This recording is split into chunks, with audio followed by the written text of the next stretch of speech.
Mother of Indian revolution. Madam Bhikaji Cama को mother of Indian revolution, भारतीय क्रांति की जननी के रूप में जाना जाता है।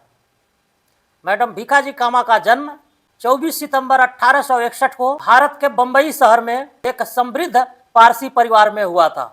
इनके पिता का नाम सोराबजी फ्रामजी था। मैडम भीखाजी कामा का प्रारंभिक शिक्षा तत्कालीन बॉम्बे के अलेक्जेंड्रा गर्ल्स इंग्लिश इंस्टीट्यूशन में हुआ था, जहां उन्होंने अंग्रेजी माध्यम में शिक्षा ग्रहण की। 1885 में उन्होंने एक सुप्रसिद्ध वकील रुस्तम जी कामा से शादी की, लेकिन सामाजिक और राजनीतिक कारणों से दोनों में मतभेद पैदा हो गए। सन 1896 में बॉम्बे प्रेसिडेंसी में फैले ब्यूबोनिक प्लेग पीड़ितों की मदद करते हुए खुद प्लेग से संक्रमित हो गई थी, जिसका इलाज कराने वह लंदन चली गई, जहां वो दादा भाई नौरोजी जैसे नेताओं से मिलकर स्वतंत्रता संग्राम में सक्रिय हो गई। वह एक साहसी महिला थी जिन्होंने खुलकर ब्रिटिश शासन का विरोध किया था।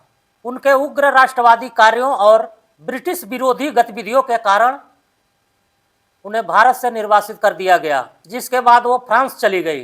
फ्रांस में सन 1905 में एस.आर. राणा के साथ मिल करके पेरिस इंडियन सोसाइटी का गठन किया, जो निर्वासित भारतीय क्रांतिकारियों के लिए एक प्रमुख केंद्र था।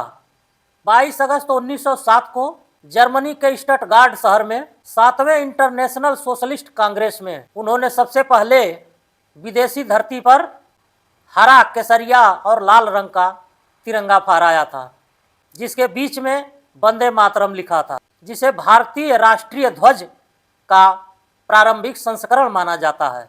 उन्होंने अंतर्राष्ट्रीय सम्मेलनों में भाषण दे करके ब्रिटिश शासन की क्रूरता उजागर किया और भारत की स्वतंत्रता के लिए समर्थन जुटाया। उनके साहसी कार्यों ने भारत में आज़ादी के आंदोलन को विदेशी धरती पर एक नई दिशा दी। मैडम भीखाजी कामा लगभग 33 वर्षों तक निर्वासन के बाद नवंबर 1935 में गंभीर बीमार होने के कारण भारत लौटी। अपनी मातृभूमि को देखने की इच्छा पूरी होने के 9 महीने बाद 13 अगस्त सन 1936 को मुंबई में उनका निधन हो गया। मैडम भीखाजी कामा को भारतीय क्रांति की जननी के रूप में हमेशा याद किया जाता रहेगा।